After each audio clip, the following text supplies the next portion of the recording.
memories beyond facts that you memorized as a kid, like 2 + 2 = 4, or the capital of Kentucky is Frankfurt, or Luther's Small Catechism with its explanation if you were indeed raised within the Lutheran Church. Much of our strongest memories are seared into our brains because they have an emotion tied to them.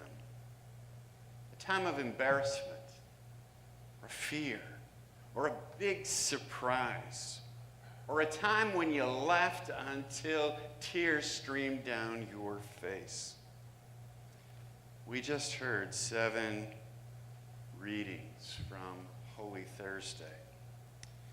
So on this day, when so much happened in that 24-hour period prior to the death of Jesus, let me try to summarize these 7 words in a way that might help us as followers of Jesus try to remember them.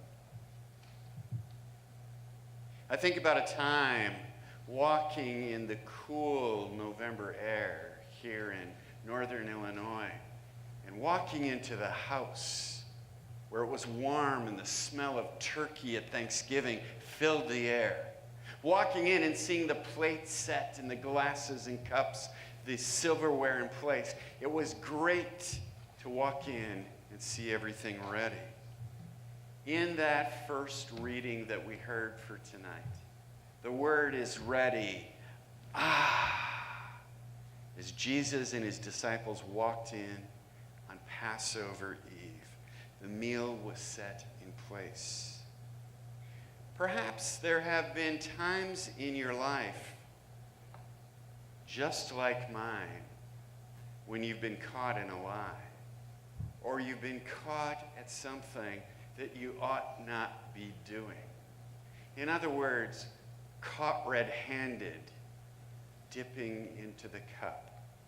And so it was that Jesus said, the one who is dipping with me is the one who will betray me. Judas was caught red-handed. In our third reading for tonight, we heard literally a state of denial. Peter's denial, saying, "No way will I betray you, Jesus. No way will I betray you, Jesus." And yet we know the outcome. Perhaps you have made promises that you have later on discovered that you couldn't keep, or perhaps someone made a promise to you, a commitment to you, and things came up. People got busy, things happened, and all of a sudden, commitments are broken. The fourth reading is the word agitation. Agitation. As you look behind me, you see that famous window that has been a part of Grace for 91 years. The window of Gethsemane. The window where Jesus went into the garden to pray, when he felt within himself that birthing pain of what's about to take place, beginning to feel disturbed, agitated, pacing, unable to settle, and asking some of his closest followers, "Can you stay awake with me just 1 hour and pray for me?"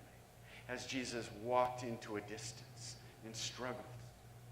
Maybe you've had that same kind of experience.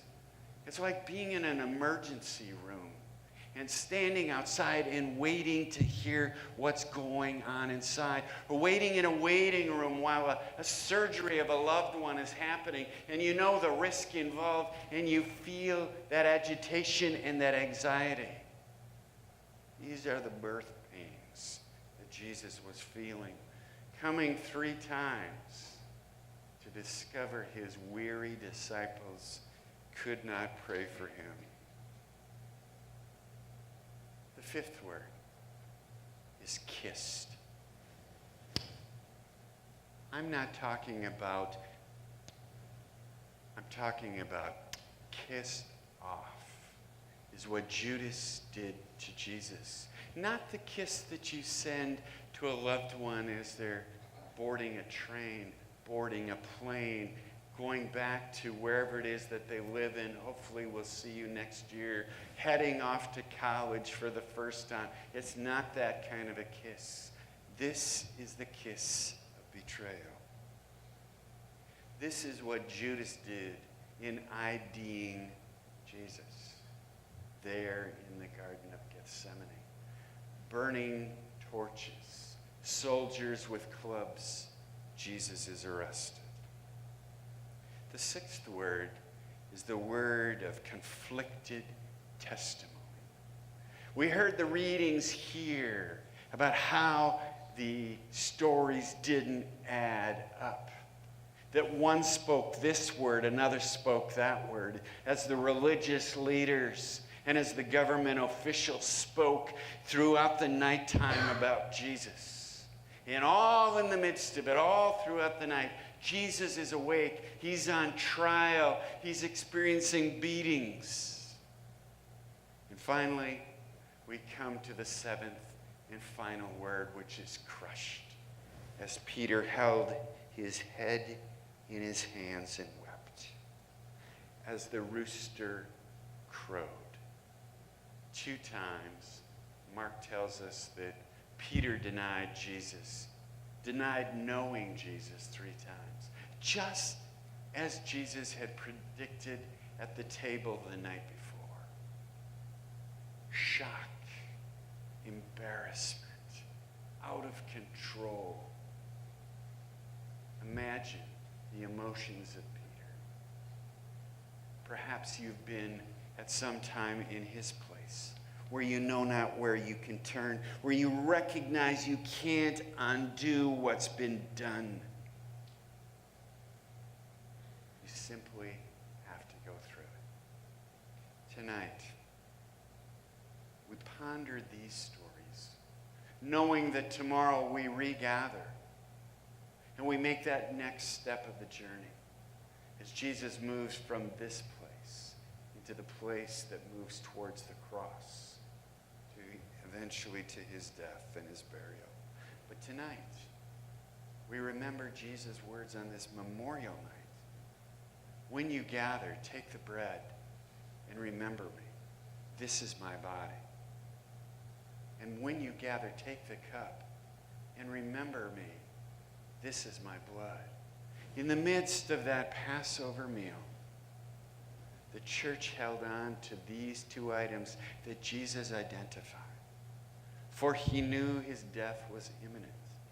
And so he gives to us this sacrament, this meal, that we might eat, we might drink, we might hear the words of his forgiveness and his love, and we might remember the depth of his commitment to us and for the sake of the world. Thanks be to God tonight as we ponder these 7 words. May Christ speak into our hearts and our lives as we continue this journey, as he nudges and urges us forward, that we, like Peter, like the other 11 disciples, who oftentimes failed Jesus in our daily lives, failed to give witness, failed to give praise, failed to call upon his name. Tonight, we remember his love and his commitment to us as we gather at his table. And may we be encouraged, continue to draw near to him, that we might indeed be encouraged to follow more closely as his disciples. Thanks be to God for the body and blood of Christ. Amen.